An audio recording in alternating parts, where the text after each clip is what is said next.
কাউকে হাসানোর জন্য মিথ্যা বলবো না। আমরা সাধারণত অন্যকে হাসানোর জন্য একটা মিথ্যা কথা বলি। মিথ্যা বললে শয়তান এটার মধ্যে রং মাখে, তখন বন্ধুরা হাসে। এমনও হতে পারে যে মাহফিলে বৈশা আমি মিথ্যা বইলে আপনাদেরকে হাসাইলাম, কথাটা সঠিক হলো না, কাজটা সঠিক হলো না। তিরমিজির হাদিস 2315 নম্বর হাদিস।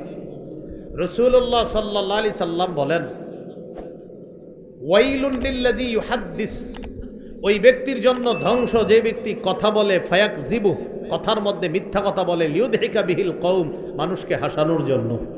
নবীজি বলেন, যে ব্যক্তি কথা বলে মানুষকে হাসানোর জন্য মিথ্যা কথা বলে, ওয়াইলুল্লাহ, তার জন্য ধ্বংস। কয়বার হলো ধ্বংসের কথা? একবার। ওয়াইলুল্লাহ, তার জন্য ধ্বংস। কয়বার হলো? ওয়াইলুল্লাহ, তার জন্য ধ্বংস। কয়বার হলো? নবী 3 বার বলছে তার জন্য ধ্বংস, তার জন্য ধ্বংস, তার জন্য ধ্বংস, যে ব্যক্তি মিথ্যা কথা বলে মানুষ হাসায়। এই জন্য এই মাহফিলের মধ্যেও মিথ্যা কথা বলা যাবে না মানুষ হাসানোর জন্য। শ্রোতাদের মধ্যে একদল শ্রোতা সেই নিয়তে, হুজুর আজকে হাসাবে, এই জন্য যাবে। পরে সকালবেলা বলে, কালকে একজন হুজুর আসছে, মাশাআল্লাহ, যেরম হাসায়, এরম কান্দায়, এরম নাচায়, এরকম হয়। হাসানো যাবে না মিথ্যা বলে। হ্যাঁ, সত্য কথা বলে হাসানো দোষণীয় না। কি বললাম? সত্য কথা বলে হাসানো দোষণীয় না, অপরাধ না।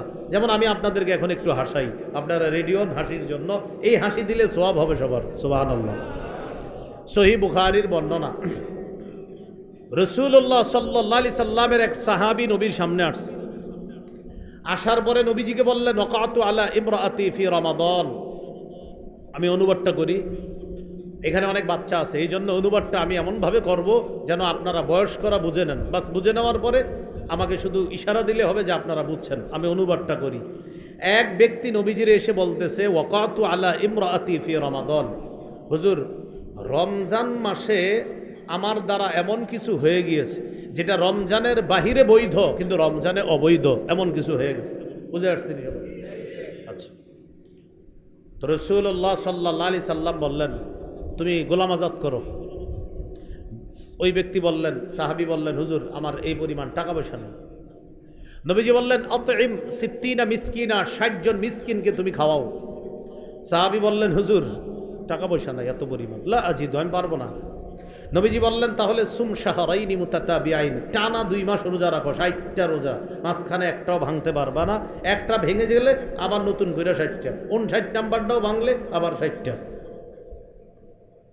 ওই ব্যক্তি বললেন, হুজুর 60টা রাখতে গেলে আমার দ্বারা হবে না। কেন? মাঝে ঝামেলা হয়ে যাবে, ওজোর আছে আমার। তাহলে গোলাম আজাদ পারবে না। 60 জনকে খাওয়াও, টাকা পয়সা নাই। টানা 60টা রোজা পারবে না, ওজোর আছে। দেখি কি করা যায়। ইতিমধ্যে নবীজির কাছে এক ব্যাগ খেজুর আসছে। কি আসছে? নবীজি বললেন, ওই ব্যক্তি কোথায় যে ব্যক্তি একটু আগে মাসালা জিজ্ঞাসা করছে? হুজুর এই যে আমি, এদিকে আসো, খেজুরগুলা নাও, তাসাদ্দাক বিহা, এগুলা সদকা করে দিবা, আল্লাহ তোমাকে মাফ করে দিবে। ওই ব্যক্তি বললেন, হুজুর কারে সদকা করব? নবীজি বললেন, তোমার চেয়ে গরিব যারা তাদেরকে। তিনি বললেন, হুজুর এই 2 বর্ডারের মাঝখানে এই এলাকায় আমার চেয়ে গরিব আর কেউ নেই। এই যে আপনারা একটা হাসি দিলেন, তার এই কথা শুনে আমার নবীও একটা হাসি দিছে। এই জন্য আপনাদের এই হাসিতে আল্লাহ সওয়াব দিছে, আমার এই হাসিতে আল্লাহ সওয়াব দিছে। আমাদেরকে উস্তাদ এই হাদিস পড়াইছে যখন, তখন উস্তাদও একটা হাসি দিছে। আমরা ছাত্র যারা ছিলাম আমাদেরকে হাসাইছে। তাহলে দেখছেন, মুসলমানের হাসি সেটাও হবে আল্লাহর জন্য, মুসলমানের কান্না সেটাও হবে আল্লাহর জন্য। দেখেন আমরা হাসলাম কেন? যে আমাদের নবীজি এখানে হাসছে তাই আমরা হাসছি। আমার হাবিব যেহেতু হাসি দিছে তাই আমরা হাসি দিলাম। আচ্ছা তাহলে কি হলো এতে? আমার হাবিবের সুন্নাহ পালন করার কারণে আল্লাহ সওয়াব দিয়েছে। তাহলে মুসলমান হাসবে গুনার জন্য না সওয়াবের জন্য? মনে থাকবে নি?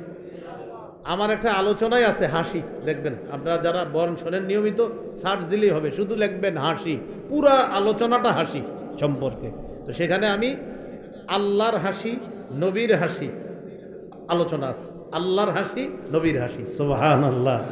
যে আল্লাহ তাআলা বান্দার কর্মকাণ্ডে হাসেন, এই আলোচনা। রাসূল সাল্লাল্লাহু আলাইহি সাল্লাম কত ক্ষেত্রে হাসি দিয়েছেন, এই আলোচনা আছে। তো যাই হোক, ওই যে ওই ব্যক্তিকে খেজুর দিয়ে বললেন, তো উনি বললেন, হুজুর আমার সে গরিব তো কেউ নেই।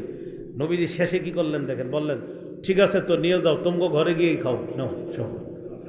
তো এই হাদিসটা আমরা যখন শুনবো, এই যে একটু হাসি দিলাম, এতে আল্লাহ তাআলা সওয়াবও দিয়ে দিবে। কেন? যে আমার হাবিব হাসি দিয়েছে, এখানে আমার হাবিবের উম্মত হাসি দিয়েছে, তাই নবীর সুন্নাহ পালন করার কারণে এখানে আল্লাহ সওয়াব দিয়েছে। আল্লাহ আমাদেরকে কথাগুলা বোঝার তৌফিক দান করেন। তাহলে বলেন, মিথ্যা বলে কাউকে হাসাবো? প্রয়োজনে সত্য বলে হাসানো যাবে। কোথায়? যেখানে আমার হাবিবের সুন্নাহ পাওয়া যায়। আল্লাহ কথাগুলা বোঝার তৌফিক দান করেন। মনে আসেনি কোথায় ছিলাম? কোথায়? আবু হুরায়রা রাদিয়াল্লাহু তাআলা আনহুর হাত ধইরা নবী 5 জিনিস শিখাইতেছে, আর আপনারা ওই 5 জিনিস শিখবেন। 1 নাম্বার, হারাম থেকে বাঁচা। কি থেকে বাঁচা? হারাম থেকে বাঁচা।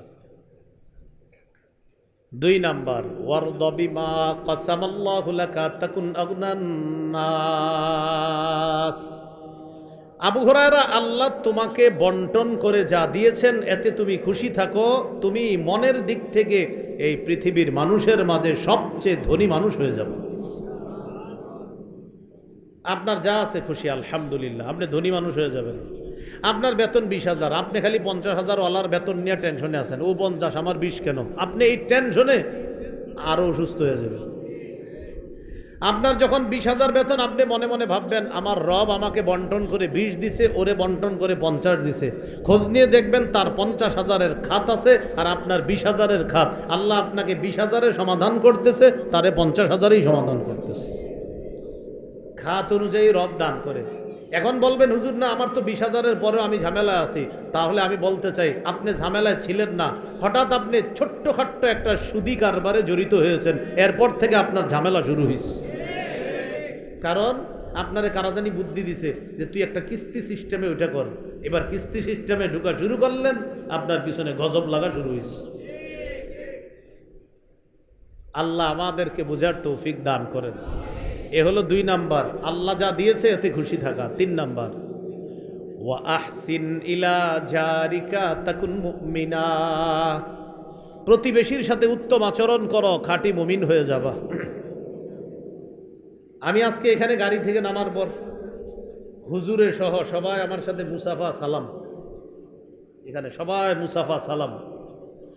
যারা আমারে আজকে সালাম দিছে গাড়ি থেকে নামার পর, এদের মজায় অনেকে এরম আছে যেই ব্যক্তি গত 10 বছর প্রতিবেশীর সালাম দেয়নি। আমারে একটার জায়গায় 4টা-5টাও দিছে। আচ্ছা হুজুর ভালো আছেন তো, শরীরে ঠিক আছে তো? ওই ব্যক্তি প্রতিবেশীর এমন হয়েছে গত 5 বছর সালাম দেয়নি। কেন? প্রতিবেশী আমগো পাশের আব্দুর রহিম ভাই, এ তো আমগো ওই যে উত্তর পাড়ার ওই খোকনে, ওইটা ইউসুফ মিয়া, আরে কি সালাম দিবে? তো কারে? ওই বড় হুজুরে সালাম দিবে।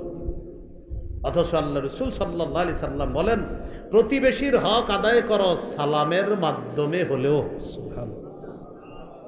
কিসের মাধ্যমে হলো? কার হক আদায় করতে বলছে? প্রতিবেশীরে সালাম দেয় না কেন? আমগো পাশের ঘরেই থাকে, আরে কি সালাম দিবে? ভাই প্রতিবেশীরে সালাম দেন। কারে? ওই যে ওইটা কই তো আমার ভাতিজা, তো ভাতিজারে সালাম দিবেন না? ওহো ভাই সালাম দেন, ওই যে ওই ছেলেটারে সালাম দেন। হুজুর এ তো আমার ছেলে। তা আপনি? আমি আব্বা। তো আব্বা হইলেন, ছেলেরে সালাম দিবেন না? বাপ ছেলেরও সালাম দিবে। আর ছেলে, তুমি সালাম দাও না কেন? হুজুর তো আমার আব্বা। তো আব্বারে সালাম দিবেন না? আব্বারে সালাম দেয়। অথচ হাদিসের মধ্যে আসছে, একটু মুসাফা করেন তো হুজুর। 2 মুসলমান সালাম দিয়ে যখন এইভাবে মুসাফা করে, গাছের পাতা যেইভাবে ঝরে পড়ে যায়, তাদের গুনাহগুলা তারা পৃথক হওয়ার আগেই ঝরে পড়ে যায়। বাবার সাথে মুসাফা করে না কেন? শরম। আর মুআনাকা তো এটা তো প্রশ্নই আসে না, কারণ আব্বার সাথে মুআনাকা এটা কেমনে সম্ভব?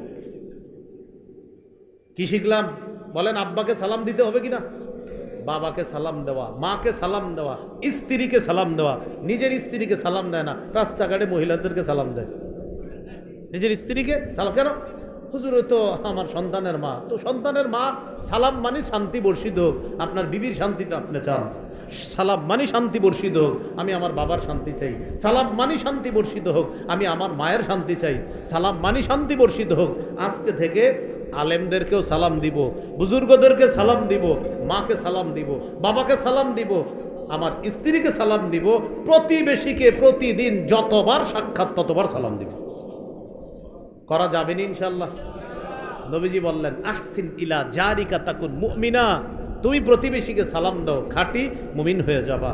তাহলে এই এলাকার যারা আছেন ওয়াদা করেন, দৈনিক যতবার সাক্ষাৎ হবে, 5 বার হোক 10 বার সাক্ষাৎ হয়েছে, সকালবেলা সালাম দিবেন, 10 মিনিট পরে আবার সাক্ষাৎ সালাম দিবেন, 20 মিনিট পর আবার সাক্ষাৎ সালাম দিবেন।